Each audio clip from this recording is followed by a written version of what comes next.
குழம்புல மனம் சூப்பரா வருதுமா. ஹாய், இன்னைக்கு கறி குழம்பு டேஸ்ட்டில் சோயா குழம்பு பார்த்துடலாம். இப்போ கொதிக்கிற தண்ணியில் 100 கிராம் சோயாவை போட்டு அடுப்பை ஆஃப் பண்ணிவிட்டு மூடி வச்சுருங்க.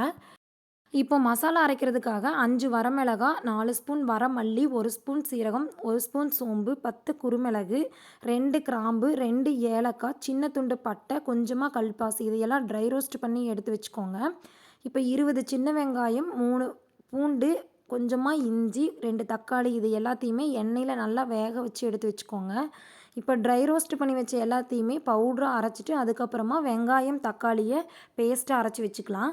இப்போ ஒரு பேன் வச்சுட்டு கொஞ்சமாக எண்ணெய் விட்டு ஒரு சின்ன துண்டு பட்டை, ஒரு பிரியாணி இலையும் போட்டு சோயாவையும் போட்டு நல்லா வதக்கி விடுங்க. இதுக்கப்புறமா அரைச்சி வச்ச மசாலாவை தேவையான அளவு தண்ணி ஊற்றிட்டு தேவையான அளவு உப்பு போட்டு நல்லா எண்ணெய் பிரிஞ்சு வர்ற வரைக்கும் கொதிக்க விடுங்க.